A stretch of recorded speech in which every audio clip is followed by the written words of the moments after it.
Hey guys, welcome to another episode of The Vinyl Den, your channel for record collecting by record collectors. I'm Nick. Today I'm checking out this new album from Sum 41, Heaven and Hell.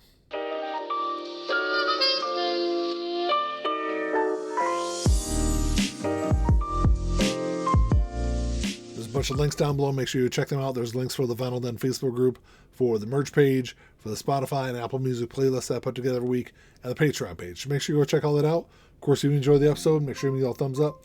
Hit that subscribe button down below. Make sure you hit that notification bell so you're notified every time I release new episodes. So Heaven and Hell is the new album from Sum 41, the Canadian pop-punk band. Been around since the early part of the 2000s. Have released some really great albums over the years. So this is their 8th and final studio album. This came out back on March 29th, so last week. So I've had a whole week now to kind of sit through it multiple times, kind of understand where they're going with it musically.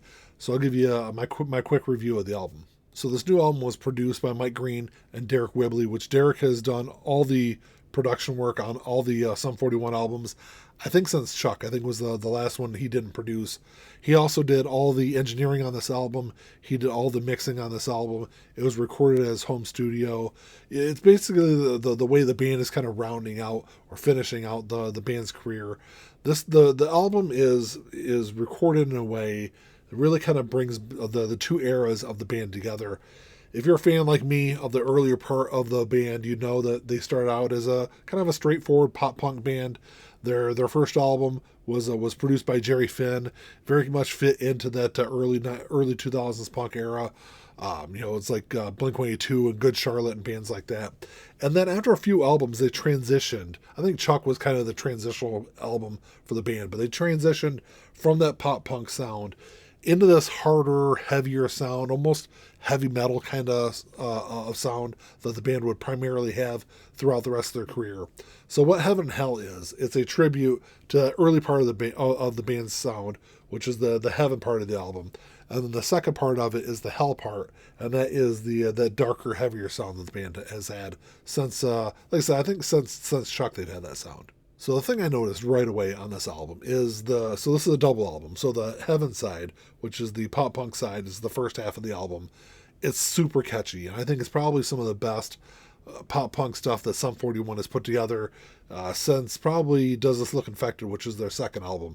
So it's like very much in the same vein as the earlier stuff. At times it's kind of almost kind of paint by numbers, kind of formulaic, but it really comes through. I think it really works on that first half of the album. And then kind of comparing that to the second half of the album, or the Hell side, it's definitely a lot heavier than the first half, which was the point of it. It's still kind of catchy, but I don't think it's as dark as their last couple of albums, which I wasn't a big fan of. I've always been a bigger fan of the pop punk side of Sum 41. But I do love the second half of this album more. I guess I should say I like this album, the second half of this album, more than I liked any of their last few albums. So Landmines was the first single that they released off of this. They released that, I think it was September of last year when Landmines came out. And the first couple of times I listened to it, I thought it was kind of okay, but it's definitely grown on me since then. I think it works better on the album than it does as a standalone single. They did release, I think, 2 more singles off this album before the album came out. I decided to pass on those. I typically like to listen to maybe 1, maybe 2 singles off an album, kind of get a little bit of a feel for the album, and then kind of hold off and listen to the rest of it until I can listen to it as an entire piece and kind of get a better understanding of the flow of the album and how those singles kind of work their way into it. I know I've said it before, but I'm not, when it comes to new albums, I don't like listening to all these singles that they release off of every album nowadays. A lot of times you get like a third, sometimes half of the album released as singles before the album comes out. And I feel like you lose a lot of that anticipation. This is an album I've been looking forward to since that first single came out last year. So I kind of wanted to sit down and kind of listen to this whole thing together as one piece. As far as the production goes on this album, it is what I kind of expected it to be. Derek has produced, I think, the last 4 Sum 41 albums. And even though I'm not a big fan of the music on those albums, they're all produced fine. I didn't have an issue with any of those albums. So I expected this one to be produced in a similar way. And, I'm sure probably someone out there will have an issue with some of the production stuff on here. But nothing really stood out to me the first, 5 or 6 times I listened to the album. And like I said previously, I'm not a big fan of the heavier sound from Sum 41. But I think it really works on this album. I don't think there's a bad track on here. I will say that the Heaven side, I think I like all the tracks on the first half of the album. As far as the second half of the album, I think there's some kind of filler tracks in there. But like I said, I'm not the biggest fan of that sound, so maybe they just kind of didn't. They just didn't kind of click with me. But there's still some really good standout tracks on there. And earlier when I said that the pop punk side or the Heaven side was almost kind of paint by numbers a little bit at times, that's mainly because when you listen to some of the tracks on here, they sound similar to stuff earlier in the band's career. I don't have an issue with that, though, and I don't think that's a bad thing to do. It worked from the past, so why wouldn't they do something like that similar on this album? I will say that there is some stuff, there's a couple tracks on the first half of the album where I'm listening to it, and I hear stuff that sounds similar to other artists or other pop punk albums of the last several years. And once again, I don't have any issues with that either, because I think these are better songs than what some of those other artists have done over the last few years. And, Sum 41 just kind of does their own flair, puts their own thing together. And, it just kind of, it all works the way they did it. And then when you listen to the second half of the album, or the Hell side of this album, the guitar work is fantastic. I think the guitar work on this album is better than the guitar work on the last several Sum 41 albums. And the Hell side is a little more experimental than some of the other tracks of those last, 3 or 4 albums. And just kind of the way they put it all together, I think it's just this is a perfect album to encapsulate the career of Sum 41. If this truly is the end of the band, I think they're going out on one of their better albums. So now that I've talked a bunch about the things I like about the album, I guess I'll get to the one thing I really don't like about this album, and that is listening to this album, it just seems long. This is an album that's almost an hour long.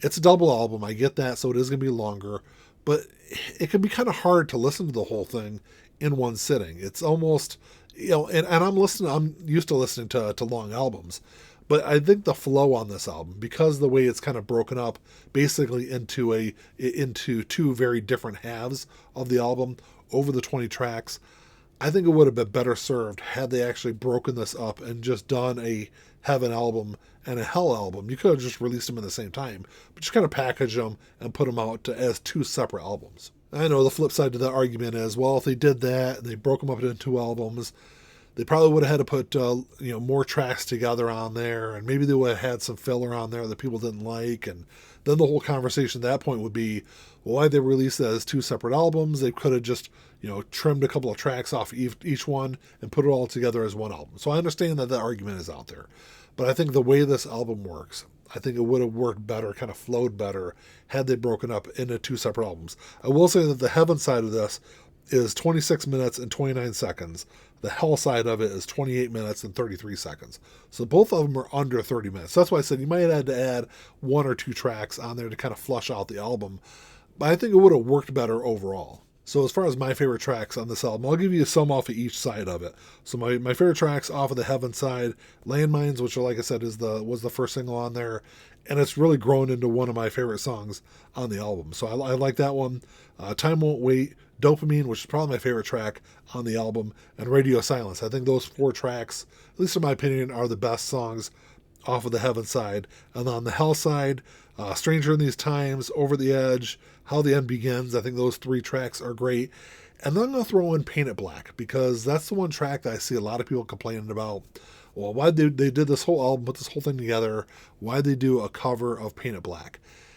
And, it's not the best version of the song. I don't think it's better than the original version of it. I think that Sum 41 does a really good job with it, though. I don't have any issues with them having that version or that song on this album. And it kind of works together as the way the whole album flows.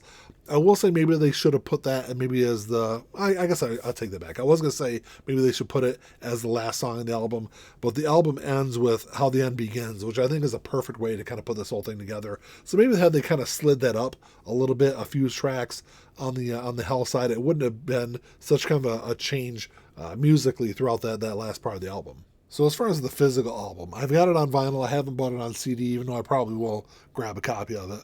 This is put out through Rise Records. If you go on Rise's website, there's a couple of different variants of it available on there. And knowing how Rise does their stuff, I'm sure there'll be more to come. But that's the front of the jacket there, just the back of it. And then this is a gatefold, just as a picture of the band on the inside of it there.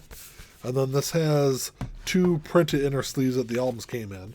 It just has your lyrics on both sides. That was the heaven side. And then the hell side, of course, is black with red writing on there. And then the version I got is this black, purple, and blue smush, which I thought looked pretty cool. Both sides look a little different. That's the side 1 of heaven. And there's side 2. You can see how the color changes through that smush pattern. And then the second disc is hell, kind of follows that same general pattern. There's side 2 of it. So when I sat down and tried to figure out how I wanted to rate this album, I didn't know if I wanted to rate it as a full album or if I wanted to rate them as individual halves. I decided to do both. So as far as the full album goes, I give it a really respectable 7.5 out of 10. There's some really great stuff on here. Some of the best stuff that I think the band has done since the beginning part of their career. If I were to separate the two, though, the heaven side of it, I think would probably be, if it was released individually, one of my favorite albums of the year so far. I'd give it an 8.5. I think it's hands down the best stuff that they've done since Does This Look Infected. I think it's better than Chuck. I think it's better than any of the heavier stuff that the band has done. And then the second half of it, like I said, I'm not the biggest fan of their heavier stuff. There is some really good stuff on there. I like the way that the album ends. I do like that version of Paint It Black. I give the second half of the album a 7 out of 10. You know, I don't think it's as good as the first half of it, but I didn't expect it to be. And I don't think it really has to be either. But, it's just a really good album to kind of go through and listen from beginning to end. Well, that's all I got for today, guys. Thanks for checking the show out. Make sure you drop me a comment down below. I'd love to know what you guys think of this new album. Have you picked up a copy? Did you pick it up on vinyl? Did you grab it on CD? What do you think of the album? What score would you give it? I'm always interested to know what you guys think. As always, if you enjoyed the episode, make sure you give me a thumbs up. Hit that subscribe button down below. That's all I got. Until next time, keep on spinning. Peace.